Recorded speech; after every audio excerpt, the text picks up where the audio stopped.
I think if I hear you call me Becky one more time, six-pack, I'm gonna pop your tops. All six of them. Who are you?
Hey, this is Matt once again. Welcome back to another video.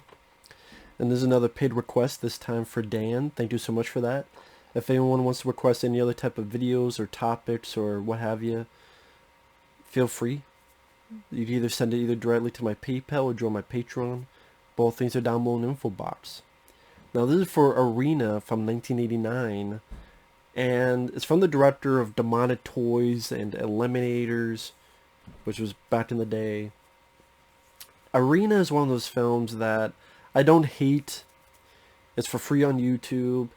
It's worth a watch because I like the idea. It's kind of Bloodsport in space, Rocky in space, however you want to put it, where this human gets into this tournament, the fighting circuit, and goes up the ranks in order to be the champion.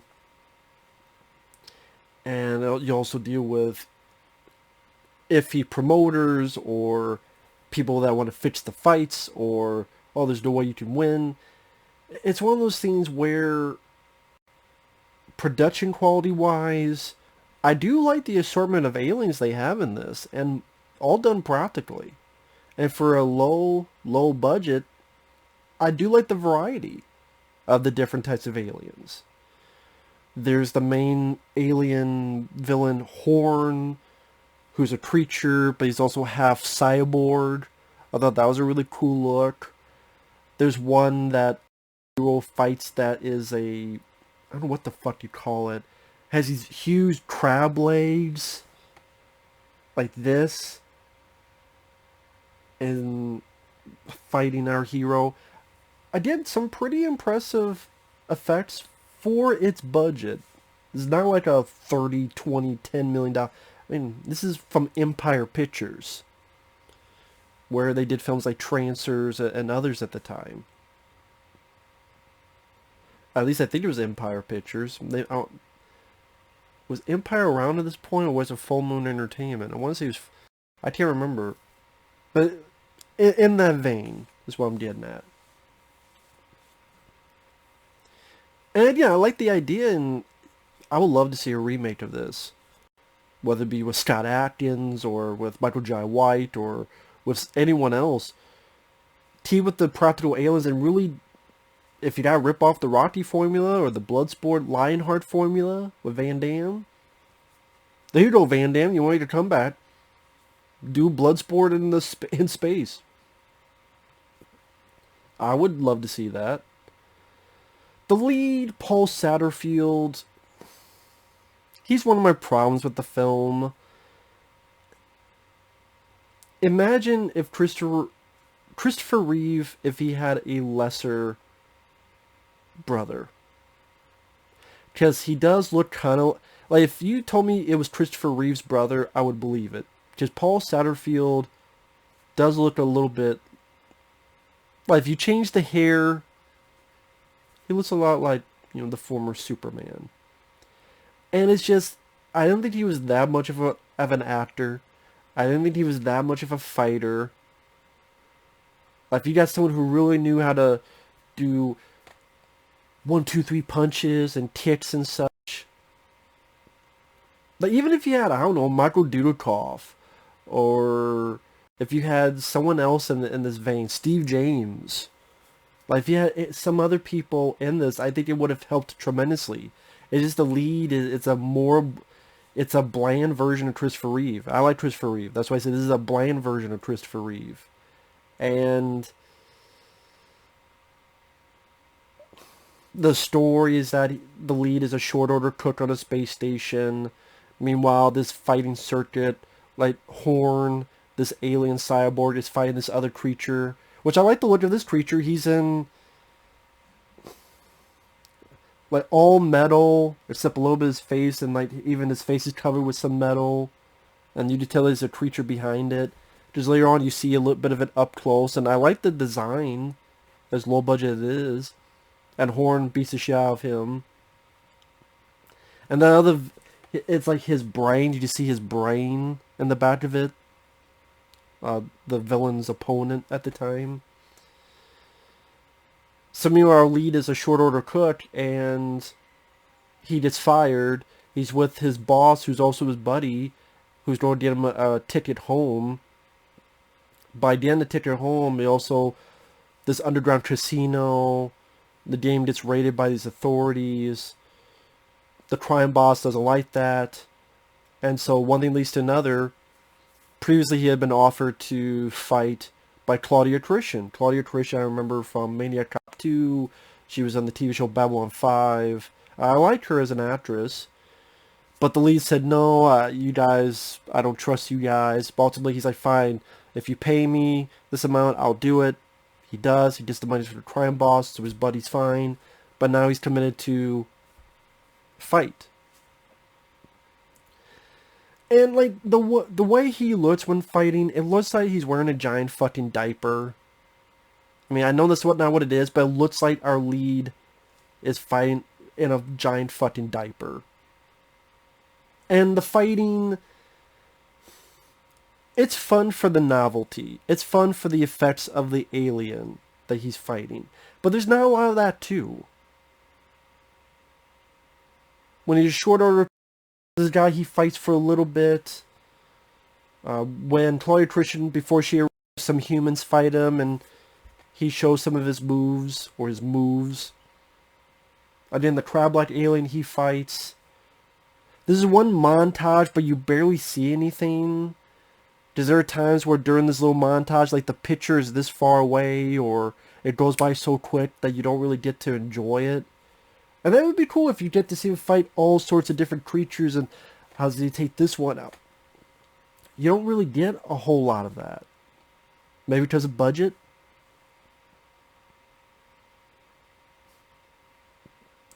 And like I said, it's fun to watch because the idea and the amount of aliens that they got away with for such, for its production. Like there's this one creature that they use for training, and I like that he goes, do I have to keep imitating Horn? The guy's an animal. And saying like this guttural manner. I liked that bit. You know, part of me wishes one of these aliens was the lead. I do. I wish one of these aliens was the lead character instead of Paul Satterfield. I think that would have been a more interesting movie. Like, why not? Go in the suit, work on the voice, boom, let them be the lead. I think that would be cool to see. Like an alien version of Rocky or Bloodsport, where your lead is this cool-looking creature and develop a character, but people go, well, people won't... How would they word it? People won't relate to it because it's an alien. That's what writing is for. Yeah, that's why we enjoy various movies and TV shows and cartoons that star people that are not human. Yeah, that's why people like the Ninja Turtles, because they can't relate to them, right?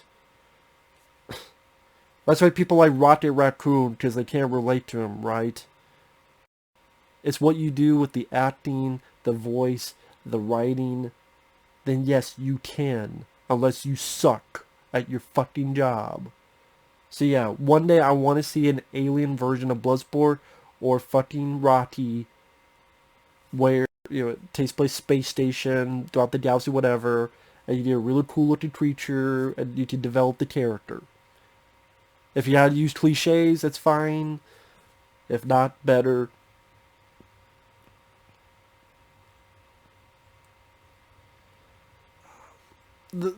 Pretty much the bad guy has to seduce him and drug him. He needs a dot, inject him with shit. Final fight happens. The bad guy's trying to fuck around with it. Ultimately, the lead guy's buddy finds out, stops it. That way, good guy, bad guy fight. Good guy wins. Yay. End the movie. Yo, Adrian, I did it. Other people recognize Armin Shimmerman, who played Quark on Star Trek. He's in this as one of the lackeys for the bad guy, the crime boss guy. The score, the score's, I think Richard Band did the score, and yeah, it has a cheap feel, the score. I don't know what it's like. You do wish a score in the vein of Bill Conti or Vince DiCola or others were utilized in this. And that's what I mean. I can't say I hate the film. It's a fun enough movie, like I said, I know I'm repeating myself, for the concept, for the different variety of aliens among these space station, and that's definitely where the money was put into, which was good. And hey, if you want to see an alien version of, again, Rocky, Bloodsport, whatever movie you want to pick. But like I said, the lack of budget in other areas show, whether it be the outside model shots of the it's not awful, but it's not great. The music, I didn't really care for the score. The lead is probably my biggest issue with the film. Because you really want to root for a guy in a fighting movie. And I just see why this guy didn't go on to do much. I think he was one of the guys in Creepshow 2 that died on the raft. Which he really wasn't good in that either. Just out of all the people, I don't know why they hired this guy. Was it because, well, he kind of looks like Christopher Reeve? Well, it's not like Christopher Reeve is known for fighting movies. He's Superman, but if you're doing a rip-off Superman movie, okay, maybe, but you tell me there's no other people? Like Van Damme, Jean-Claude Van Damme did Cyborg at the time. Could you imagine if Van Damme was in this movie? As, he could choreograph these fights and doing fucking 360 kicks on some of these aliens? That'd be fun. And I have a bit of a budget so you can see more fights. Because other than that crab thing fight and Horn, those are really the two fights you see the most out of. So that's the thing. I wish there were more fights. A bigger budget would help in that venture. And again, a different lead and a different score. That's what I mean. I see potential here. It's fun for what it is. I could see this being remade, and I'd be very curious to see what they could do with it. Then, if you want to remake a movie, don't remake Jaws or what the hell movie. Remake Arena. Like, this is a film that's primed for a remake. And this is a guy that talks shit about remakes. But this, if you do it right, it could work out fairly well. That's just like doing the vein of Blood and Bone or one of those movies. But maybe that's just me. So with that said, thanks for watching. Take care. We'll see you guys later. Bye-bye.